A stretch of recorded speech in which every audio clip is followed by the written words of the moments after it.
Good morning, Vietnam, aka Pittsburgh, aka the whole world. Let's go. It's a victory Monday for us, dude. Deep down the field and put it up for grabs. Adams gets some yards. It is intercepted. Wallace gets to 2 feet down. He's got another pick.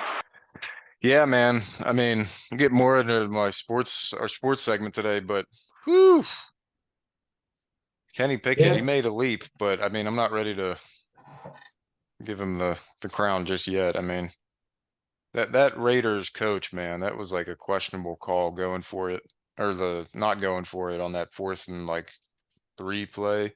From 26, Carlson makes it. There were no flags. Gets the field goal, then he kicks it back to us, and we chew up a bunch of clock. yeah.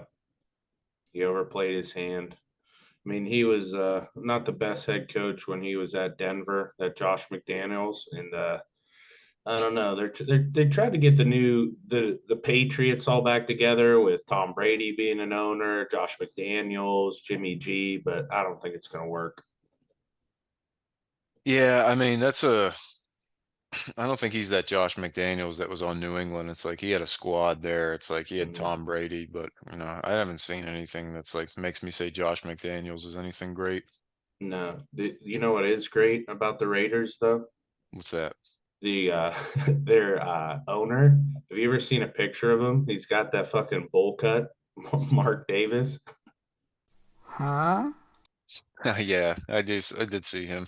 Yeah, that guy's worth $1 billion, and you can't get a better haircut than that. I I mean, know come on, man. he looks like a character from Nightmare Before Christmas. Yeah, like I was gonna say, the only one I remember is that Boogie Oogie guy. He's pretty fucking Oogie cool. Boogie Man, yeah, that's who he looks like. Yeah, Better pay attention now, because I'm the boogeyman. yeah, maybe it's a stretch, but yeah, I'll take it. Yeah, I mean, a lot of crazy games this week. I mean, Denver getting smoked. Mm, Oh man, it was That's just a strange. lot with the sports world, but hey, I mean, this is it's a good feeling Monday for sure, but today's topic is on a little bit more of on a serious note. We'll get to sports in a minute, but really one thing that I think is prevalent in 2023 about especially is long distance relationships and why they don't work, and that's kind of what I'm going to get into here. My first point is really understanding what long distance relationships is. So people that don't know what it is, it's defined really as a romantic partnership where individuals are involved, geographically separated. Easy definition, right? But I know a lot of people might not know what it is or have ever been in one. But really, we're just going to be talking about the types of ones, such as those you meet online, which I think is the most prevalent nowadays. There's work, there's study with school, and really just all these varying challenges. I mean, there's definitely some pros and cons to it, wouldn't you say, Jared? Yeah, I'll take some. I'll take some pro choices here. I'll say one thing is, first of all, I think it's important to establish the relationship maybe in person first, and be create a serious, um, confidence in the relationship. Make sure you can trust them, and then if you have to do a long distance for a few years to follow your career, or you're both young enough to not really need to settle down yet, and you want to have experiences, but you're still with that person, I think there's definitely some room that it could be beneficial for both of you to grow. And even though you're not in the same place, I think technology can provide a good asset to allowing you guys to FaceTime, to see pictures, to talk. I mean, it makes it very accessible and possible today. Yeah, I mean, you definitely touched on a good point there. I think because every situation is different, every relationship has their own features, but you kind of hit the nail on the head there with the trust part. I think you have to get to that level first of being in a relationship with somebody for so long before, like, because you've built that rapport with them, you've built that trust, you've been with them. And so I think that's where a long distance relationship might work, where they have to move for a little bit. But I think starting one like from the scratch, where like, there's that separation to begin with of geographics, and then, you just have two different lifestyles because one, you're not even together, and two, it's I mean, that's just the dagger, I think. Yeah, there's a interesting combining long distance and sports. I'm a little sad about it, but did you hear Travis Kelsey and Taylor Swift are dating? Yeah, I did hear about that. Lofting end zone. There it is. A touchdown to Kelsey. It breaks my heart. I thought she needed, more of an average guy like myself. She's worth billions of dollars. She doesn't need another millionaire. She needs a guy who stays at home, cooks her breakfast, washes the dishes, like a You'd be the puppy. stay-at-home mom. You'd be the stay-at-home mom with Taylor Swift. Oh yeah, I'd make her tea. I'd be like, "How was your concert, honey?" I'd have like a little apron on. And why aren't you in uniform? You'd be suing her for alimony if she divorced you. Yeah, exactly. Oh fuck, She but the that's crazy. Yeah, that is crazy. That the Kelsey clan. They And definitely go hard with like supporting, which I mean is good. That's a cool jersey his mom has. You ever see that like split? yeah, yeah, it's awesome. Yeah, I'm trying to think who else didn't I heard she's an Eagles fan actually, which is weird Huh? because it's like, why not go Oh. for Jason then? I think he's married and has a couple kids, but hell, Oh, does he? Yeah. You know what? I actually yeah. heard about that on the Mark Madden show. He was talking about that, and he was like, "Well, that's why God created the threesome." It's like, oh my God, He's disgusting, he man. is. His face is all beaten up. He's fat. And he can't like breathe anymore. Hey, get Hudson or get Shabani. Get somebody like that. Come on, Tank. Get one of these guys.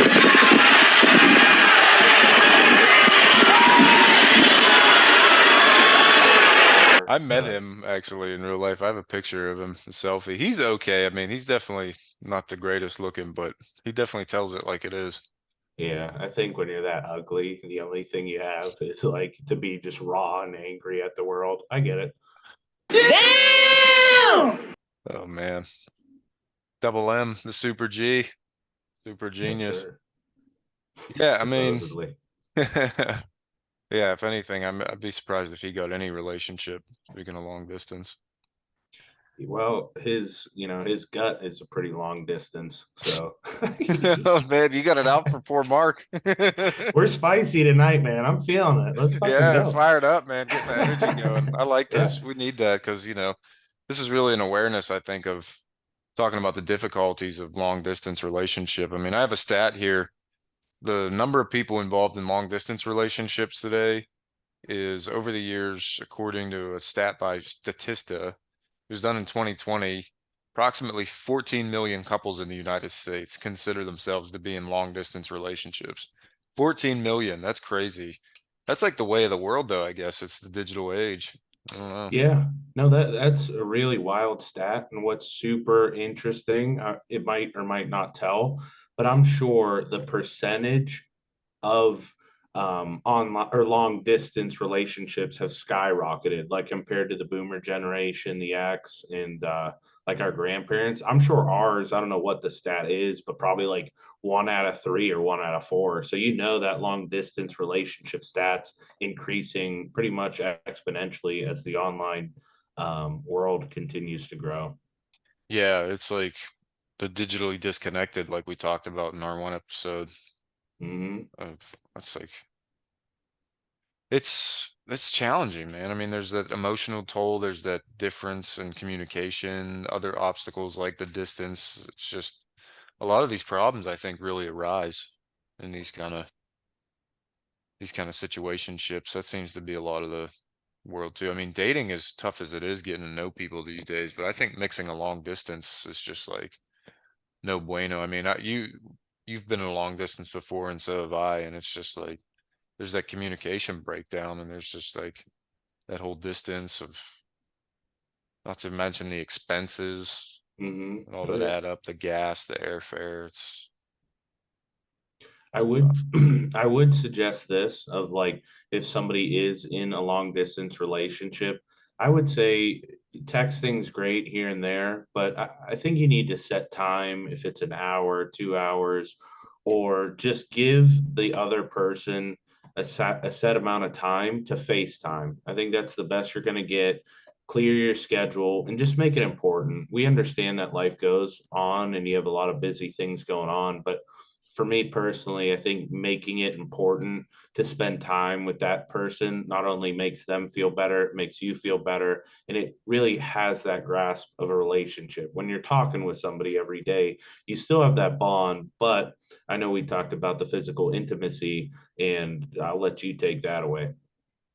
Yeah, I mean that definitely, thank you for that. That leads me into my next point of the physical proximity of the importance of it. I think just being physically present in that relationship allows for spontaneous interaction, the experiences you have. You just mentioned the most important part, the intimacy.